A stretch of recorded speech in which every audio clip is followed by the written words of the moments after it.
하게 되었는데요. 여러분들도 기도하며 하나님이 부어주시 크신 은혜를 사모하며 이 자리에 나아오시면 참 좋겠습니다. 오늘은 첫 번째 시간으로 디모데에게 보내는 편지라는 제목으로 함께 하나님의 말씀을 상고하고자 하는데요.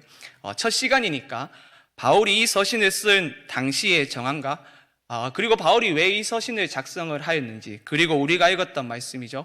바울의 인사말을 중심으로 간략하게 말씀을 함께 나누고자 합니다.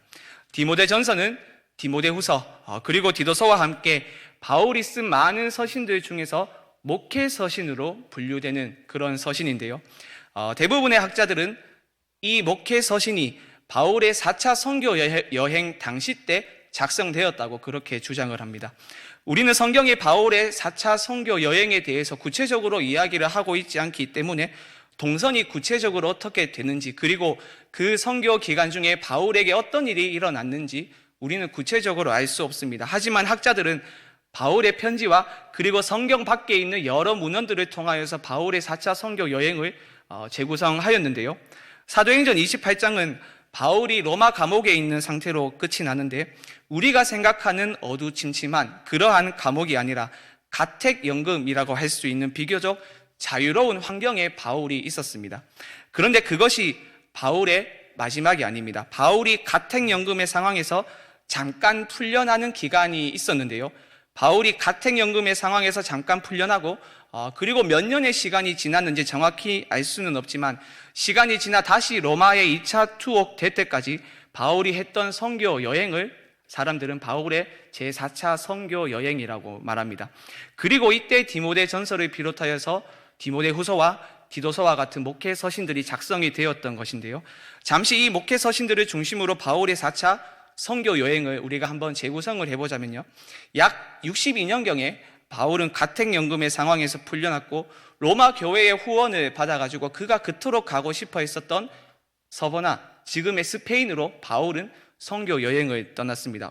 왜냐하면 로마서 15장을 보면 바울은 그토록 서버나에 가기를 원했고, 또 그가 로마 교회의 재정을 후원으로 받아서 로마 교회가 자신을 서버나 지역으로 보내줬으면 좋겠다고 바울이 이야기를 했기 때문이죠. 비록 성경은 여기까지만 이야기를 하고 있지만 우리가 역사를 한번 보게 되면요, 초대교회 당시 클레멘트와 에우세비오스라고 하는 교부들의 글을 보게 되면 바울이 스페인에 가서 복음을 전하고 선교 사역을 했다는 기록들이 있습니다. 그리고 스페인에서 선교한 바울은 서쪽에는 고린도가 있고 북쪽에는 빌립보와 데살로니가가 있고 동쪽에는 에베소가 있는, 그러니까 에게해를 중심으로 세워진 교회들을 섬기고 돌봄으로써 사역을 했었는데요. 이때의 시기를 가리켜서 바울의 4차 선교 여행이라고 사람들은 말합니다. 우리가 읽지는 않았지만 오늘 본문 3절을 보면 4차 선교 여행의 경로 중 일부만이라도 우리가 알 수 있는데요. 3절 상반절은 이렇게 이야기를 합니다.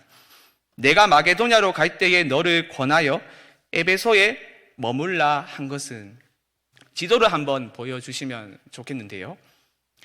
저기 지도를 한번 보면 우리가 3절 말씀에 의하면 바울은 디모데와 함께 에베소 인근까지 가서 디모데만 에베소에 남겨두고 자신은 마게도니아로 떠났습니다. 우리가 그 정확한 이유를 알 수는 없지만 아마도 마게도니아 지역의 상황이 그만큼 긴박하고 어려웠음을 우리가 짐작을 할 수 있는데요. 아마도 남쪽에서 북쪽으로 이동하기에 편리한 곳에서 디모데와 헤어졌다고 보는 것이 맞겠는데요. 이런 상황들을 고려했을 때 바울과 디모데가 헤어졌던 장소는 에베소에서 남쪽으로 약 80km 떨어진 밀레도가 유력합니다. 왜냐하면 당시 밀레도는 아시아 지역에서 가장 큰 항구였기 때문에 바울은 그곳에서 배를 타고 드로아로, 디모데는 육로를 이용해서 에베소로 향했을 가능성이 높습니다. 이제 저를 보여주시면 되겠는데요. 그렇다면 바울은 왜 디모데를 에베소에 남겨두고 자신만 홀로 마게도냐 지역으로 떠났던 것일까요? 3절 하반절의 말씀을 계속해서 보시죠. 어떤 사람들을 명하여 다른 교훈을 가르치지 말며. 다른 교훈을 가르치는 거짓 선생들로부터 교회를 보호하고 지켜서 교회를 건강하게 세우기 위해서입니다. 우리가 사도행전 20장의 말씀을 보게 되면요, 사실 바울은 예루살렘으로 향하던 도중, 예루살렘으로 올라가던 도중 밀레도에서 에베소 교회의 장로들을 청하죠, 오라고. 그러면서 바울이 이런 이야기를 했습니다. 사도행전 20장 29절과 30절의 말씀입니다. 내가 떠난 후에 사나운 이리가 여러분에게 들어와서 그 양떼를 아끼지 아니하며 또한 여러분 중에서도 제자들을 끌어 자기를 따르게 하려고 어그러진 말을 하는 사람들이 일어날 줄을 내가 아노라. 바울은 거짓 교사들이 일어나서 사람들을 미혹하고 교회를 어지럽힐 것을 경고를 하였고, 바울이 4차 선교 여행을 할 때 이미 거짓 교사들이 에베소 교회 안에 일어나 에베소 교회를 혼란에 빠뜨렸고, 바울은 이 문제를 해결하기 위해서 디모데를 에베소 교회에 남겨두었던 것입니다. 이때 당시 에베소 교회를 혼란에 빠뜨렸던 거짓 교사의 정체와 또 그들의 가르침에 대해서는 우리가 이후에 차차 살펴보게 되겠지만, 거짓 교사에 대항해야 하는 디모데의 사역, 그리고 그가 받은 이 사명, 소명은 결코 가벼운 것이 아니었습니다. 바울은 디모데전서와 디모데후서에서만 독특한 표현을 사용하였는데요, 바로 선한 싸움이라는 표현입니다. 디모데전서 1장 18절과 6장 12절의 말씀을 한번 보시죠. 1장 18절의 말씀입니다. 아들 디모데야, 내가 내게 이 교훈으로서 명하노니 전에 너를 지도한 예언을 따라 그것으로 선한 싸움을 싸우며, 그리고 6장 12절 상반절은 이렇게 말합니다. 믿음의 선한 싸움을 싸우라. 영생을 취하라. 어떤 굉장히 전투적인 이미지의 느낌이 물씬 풍기지 않습니까? 디모데의 소명, 디모데가 해야 했던 사역은 결코 가벼운 사역이 아니었습니다. 군사작전에 투입된 병사의 사명과 동일했습니다. 사랑하는 여러분, 우리가 교회사를 한번 자세히 눈여겨보게 되면요, 교회는 교회가 태동을 했었던 초대교회 당시 때부터 피를 흘리면서까지 다른 교훈으로부터 진리를 지키기 위한 믿음의 선한 싸움을 줄곧 싸워왔음을 우리는 잊어서는 안 됩니다. 오늘 우리가 사는 이 시대도 진리를 위한 싸움이 우리에겐 여전히 남아 있습니다. 얼마나 이단들이 많이 득세하는 시대를 우리가 살아가고 있습니까? 하나님의 교회, 여호와의 증인, 그리고 신천지는 말할 것도 없고, 외적으로 봤을 때는 전통 교회와 조직을 갖추고 있으면서도 거짓 교훈을 가르쳐 사람들을 미혹하는 이단들이 우리가 살아가는 이 시대, 이 대한민국 땅에 얼마나 많이 있습니까? 작년 11월에 대구 스타디움에서 신천지에 그 수료식이 있었었죠. 이 수료식에서 약 10만 명이 넘는, 그러니까 한 10만 6천여 명 정도가 되는 많은 사람들이 수료를 하였는데요. 신천지는 이때의 수료식을 영상으로 만들어 유튜브에 홍보를 하는 것은 물론이고, 많은 사람이 오고 가는 공공의 장소에 있는 전광판에 동영상을 틀어 대대적인 홍보를 하는 아주 과감하고도 비상한 모습을 계속해서 보여주고 있는데요. 시간이 되시는 분들은 한번 유튜브에 신천지라고 검색을 해서 신천지 공식 채널에 들어가서 그 짧은 영상을 한번 보는 것도 좋겠다 싶은데요. 이른 새벽부터 전국 각지에서 모여 대구 스타디움을 가득 메운 그런 모습을 보면 참 어떻게 보면 저런 열심도 대단하다, 이런 생각이 들 정도로 그들은 꼭두 새벽부터 대구 스타디움으로 향하는 것을 볼 수 있는데요. 한 30초 정도 되는 아주 짧은 동영상 마지막에 그 동영상은 이런 문구로 끝납니다. 인류 최고의 진리를 확인해 보세요. 인류 최고의 진리를 확인해 보세요. 우리는 보편적 진리라는 것은 존재를 하지 않고 저마다 옳다고 생각하는 것을 진리로 믿으며 살아가는 참으로 이상한 시대를 우리는 살아가고 있습니다. 제가 몇 주 전이었던 것으로 기억을 하는데요. 작년 연말이었을 수도 있고요. 아니면 올 초가 되었을 수도 있는데, 남 목사님과 함께 점심을 맛있게 먹고 시내에 있는 기독 서점으로 저희는 발걸음을 옮겼습니다. 항상 가는 그 코스로 이제 반월당 메트로를 내려갔다가 올라와서 이제 양령시로 들어가는 그 골목으로 저희가 걸어가고 있었는데요. 그 반대편 도로이죠. 옛날 중앙파출소가 있고 그 앞에 분수대가 있지 않습니까? 거기에 굉장히 많은 인파들이 몰려 있었습니다. 저희가 봤을 때는 그 게시용 이젤이 세워져 있었고요. 그리고 그 이젤 위에는 하드보드지 정도 되는 크기의 어떤 종이가 올려져 있었는데, 뭐 연말이고 연초이고 하다 보니까 뭐 유니세프나 아니면 구세군과 같은 어떤 자선 단체들이 자신들의 사업, 자신들의 사역을 홍보를 하면서 뭐 좀 자금을 모금하는 그런 활동으로 저희는 생각을 했었습니다. 그런데 가까이 가면 갈수록 뭔가 이상했는데 신천지였습니다. 저희는 가다가 저마다 또 무슨 꿍꿍이를 벌이고 있지 싶어가지고 한번 가봤습니다. 가보니까 굉장히 많은 이재들과 어떤 사진들이 있었는데 자신들이 작년에 했던 수료식 관련된 기사와 사진을 스크랩해가지고 이젤 위에 올려두면서 전시를 했더라고요. 가만히 보니까 사진에 문구가 있더라고요. 대구 스타디움을 가득 메운 엄청난 사건을 아십니까? 바로 신천지입니다. 이런 내용의 문구가 있었는데요. 한 2개쯤 보고 제가 세 번째 있는 것을 보려고 자리를 쓱 옮겼는데 누가 제 팔짱을 꼈습니다. 제가 만 31년을 살면서 누군가가 팔짱을 껴본 적이 한 번도 없는데 갑자기 누군가가 팔짱을 끼길래 놀래가지고 한번 보니까 웬 아주머니가 제 옆에 오더니 제 팔짱을 꼈습니다.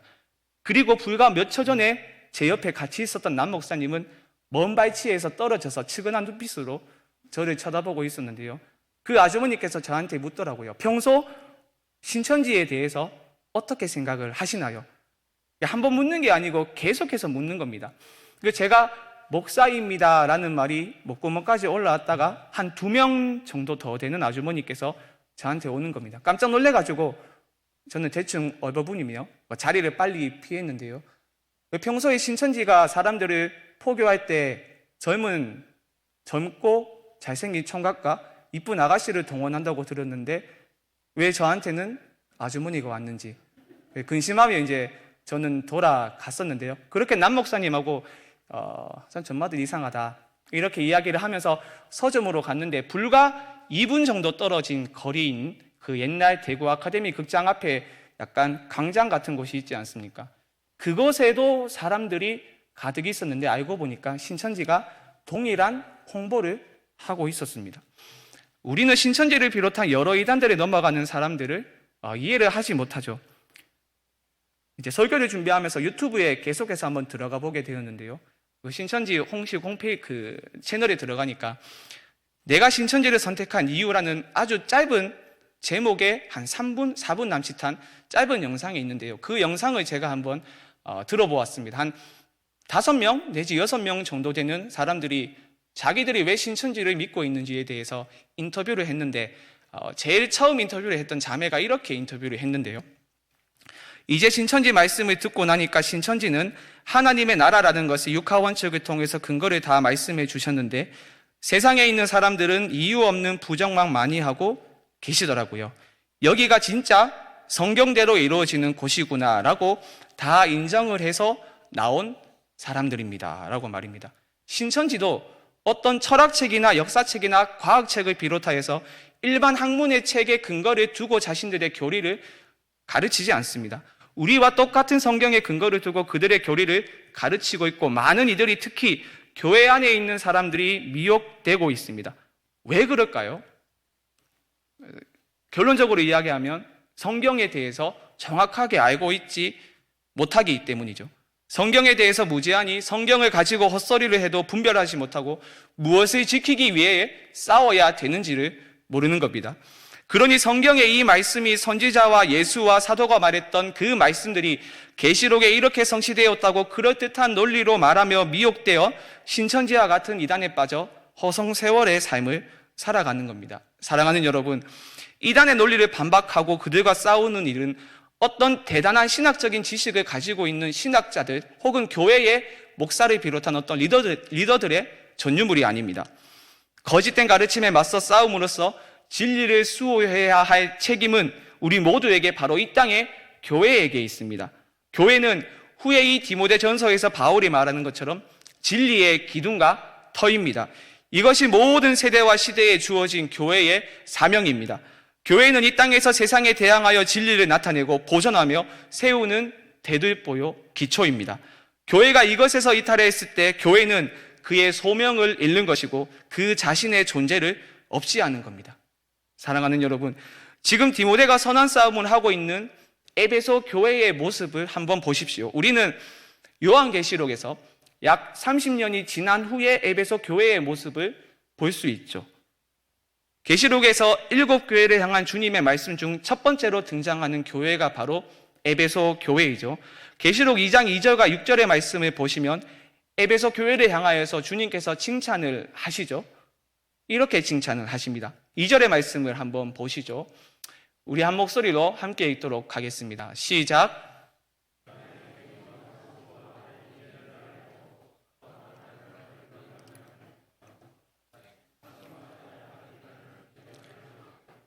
그의 거짓된 것을 네가 드러낸 것과, 또 6절의 말씀도 한번 보시죠.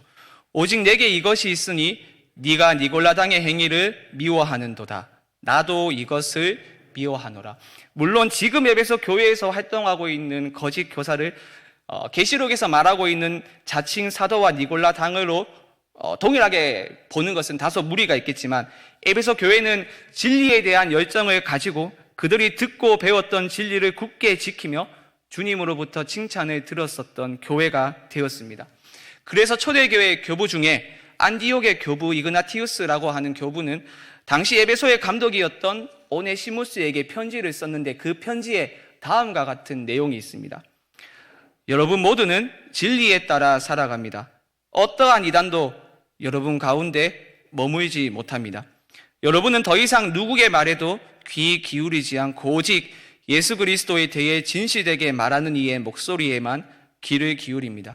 또한 계속해서 이렇게 말합니다. 저는 어떤 사람들이 약한 가르침을 가지고 그것을 지나갔다는 이야기를 들었습니다. 하지만 여러분은 그들이 여러분에게 어떠한 씨앗도 뿌리지 못하게 막았고, 그들이 뿌린 것을 결코 받아들이지 않으려고 귀를 막았습니다. 라고 말입니다. 사랑하는 여러분, 믿음의 선한 싸움은 주먹을 사용한 무력이 아닙니다. 지금 당장 시내에 나가서 신천지로 추종되는 사람을 향하여서 주먹을 휘둘러서 그들을 경대병원 응급실에 보내는 것이 선한 믿음의 싸움이 아닙니다. 우리가 듣고 배운 복음의 진리에만 귀를 기울이고 그것 외에 거짓된 가르침에 귀를 막아 어떠한 씨앗도 뿌리지 못하게 하고 그들의 가르침을 받아들이지 않는 것입니다. 디모데를 향한 바울의 긴급한 명령을 우리 교회를 향한 하나님의 말씀임을 깨달아 이단이 넘쳐나는 이 시대에 진리의 파수꾼이라는 교회의 사명을 잘 감당하는 우리 교회가 되기를 주님의 이름으로 간절히 축원드립니다. 그리고 우리가 한 번 더 생각해 볼 문제는 바로 디모데를 향한 바울의 인사말에 있는데요. 여러분, 디모데를 에베소에 홀로 두고 마게도니아로 혼자 발걸음을 옮기는 바울의 심정을 한번 상상해 보십시오. 결코 편안한 마음이 아니었겠죠. 예루살렘으로 향하는 여정 가운데 에베소 장로들을 청하였던 바울이 거짓 교사들이 일어날 것에 대해서 경고를 했을 때 그 거짓 교사들을 무엇이라고 표현을 하였습니까? 바로 사나운 이리라고 바울은 표현을 했었죠.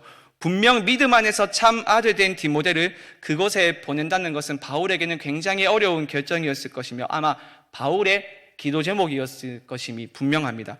우리가 성경을 기반으로 디모데라는 인물을 한번 추정을 해본다면 그는 어리고 소심하며 병약하기까지 한 인물이었습니다.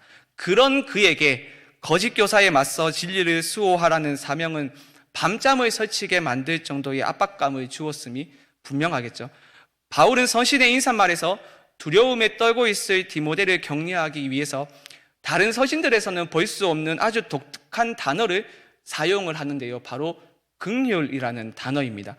바울은 그가 쓴 모든 서신들에서 당시 편지를 쓰는 형식을 따라 인사말을 남겼었죠. 그때 항상 두 개의 단어를 함께 결합을 해서 바울은 사용을 했습니다. 무엇인지 다들 알고 계시죠? 바로 은혜와 평강입니다.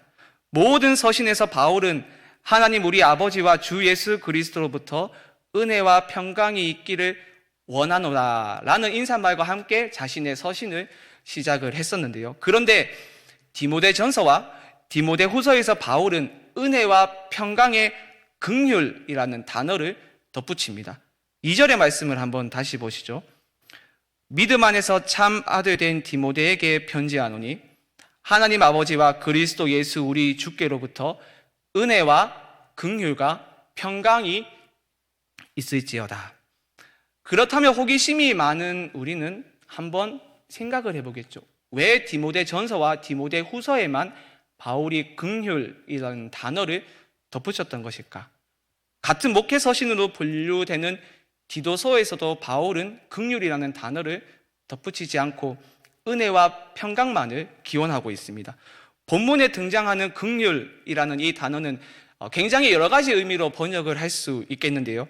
가장 일반적으로는 측은히 여김, 불쌍히 여김, 함께 아파함 등의 매우 다양한 의미로 번역을 할 수 있고, 실제 많은 영어 성경에서는 불쌍히 여김, 함께 아파함 이런 단어들로 번역을 하였습니다. 그런데 긍휼이라는 이 단어는 매우 심오한 의미를 지닌 단어라고 할 수 있는데요.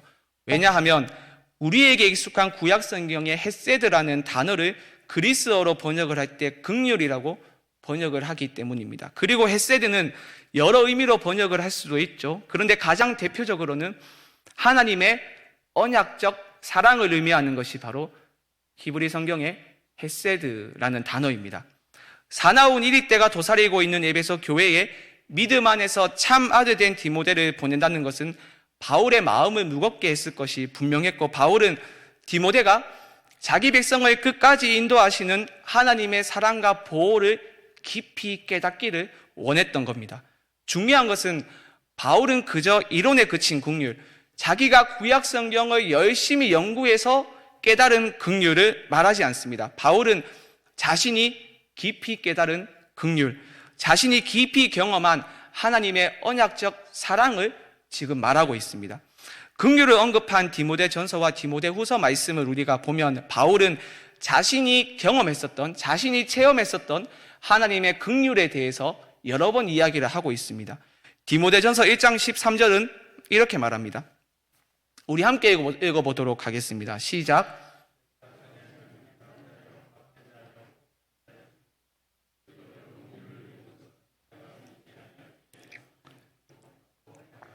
그리고 1장 16절에서도 이렇게 말합니다. 제가 읽겠습니다. 그러나 내가 긍휼을 입은 까닭은 예수 그리스도께서 내게 먼저 일체 오래 참으심을 보이사 후에 주를 믿어 영생 얻는 자들에게 본이 되게 하려 하심이라. 사랑하는 여러분, 하나님이 바울에게 보인 긍휼, 인내, 오래 참음, 그리고 사랑을 한번 기억해 보십시오. 바울만큼 하나님의 긍휼하심을 깊이 경험한 사람은 없을 겁니다. 뼛속 깊은 곳까지 유대인의 사고가 자리한 바울에게 예수는 자기 백성을 구원할 자격이 있는 메시아 그리스도가 아니었습니다.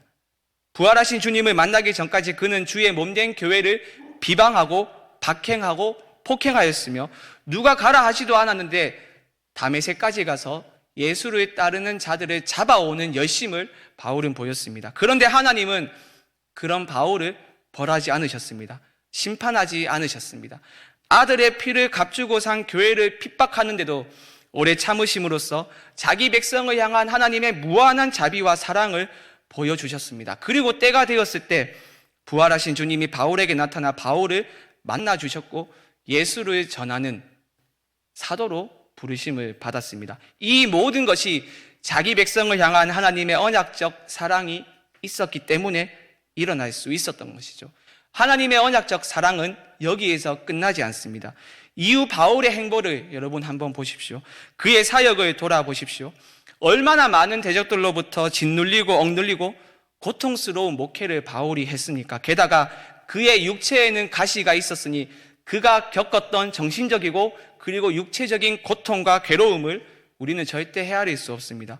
옥에 갇히기를 밥 먹듯이 했고 매도 수없이 맞아서 여러 번 죽을 고비를 넘겼으며 배가 파선하여서 만 24시간이라는 그 시간 동안 바다에 둥둥 떠 있었으며 선교 여행을 하면서 강도의 위험과 동족의 위험과 이방인의 위험과 시내의 위험과 광야의 위험과 바다의 위험과 거짓 형제들의 위험을 그는 경험했습니다. 바울은 이 모든 위기를 극복했는데 그가 어떻게 이 모든 위기를 극복을 했습니까? 그가 가지고 있었던 지식과 지혜 때문입니까? 금수저로 태어난 그의 훌륭한 집안 배경 때문입니까? 이 땅에 있는 여러 자원들을 의지해서입니까? 아닙니다. 오직 하나님의 은혜와 긍휼이 있었기 때문에 가능했습니다. 자기 백성을 향한 하나님의 언약적 사랑이 있었기 때문에 가능했습니다. 자기 백성을 끝까지 책임지시고 보호하시는 하나님의 신실하심이 있었기 때문에 바울은 그 모든 어려움과 역경을 이겨낼 수 있었습니다. 바울은 비록 디모데가 사나운 이리 때가 있는 적진으로 들어가더라도 자기 백성을 끝까지 책임지시고 보호하시는 하나님의 사랑과 긍휼하심을 굳게 붙잡기를 소망했던 겁니다. 사랑하는 여러분, 지금까지 한번 여러분의 인생을 돌아보십시오. 여러분의 힘으로 여기까지 왔습니까? 여러분이 가지고 있는 이 땅의 자원을 힘입어서 여러분이 여기까지 왔습니까? 물론 우리의 힘으로 여기까지 온 것처럼 보입니다. 내 힘으로, 내가 가진 지식으로, 또 내가 가진 지혜로, 내가 가지고 있는 모든 자원을 사용하여서 위기를 극복하고 우리가 여기까지 온 것처럼 보입니다. 하지만 그것은 어디까지나 우리의 생각일 뿐이며, 여기까지 올 수 있었던 것은 자기 백성을 반드시 지키시고 보호하시며 끝까지 인도하시는 하나님의 언약적 사랑이 있었기 때문입니다.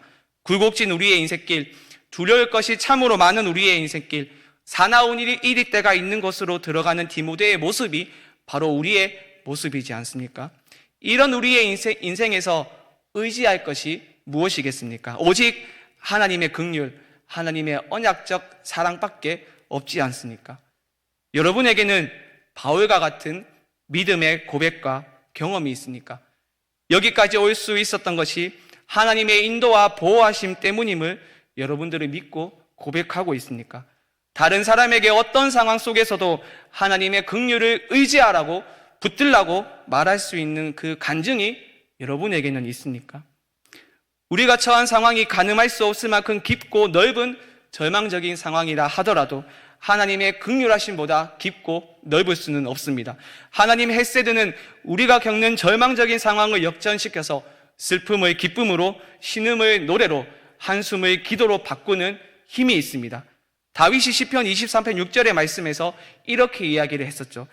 내 평생의 선하심과 인자하심이 반드시 나를 따르리니. 여기서 우리말로 인자하심이라 번역된 단어가 바로 헤세드라는 것, 여러분들 잘 알고 계시죠? 자기 백성을 포기하지 않고 보호하셔서 끝까지 인도하시는 하나님의 헤세드가 우리를 맹렬히 추격하고 있습니다. 그러니 우리는 두려움이 아닌 담대함으로, 절망이 아닌 소망으로, 슬픔이 아닌 기쁨으로 사나운 이리 때가 있는 이 험난한 세상을 살아갈 수 있는 겁니다. 이 사실을 확신하며 우리를 포기하지 않고 보호하시는 하나님의 헤세드의 은혜를 붙들고 소망하며 살아가는 여러분들이 되기를 주님의 이름으로 간절히 축원드립니다. 기도하겠습니다.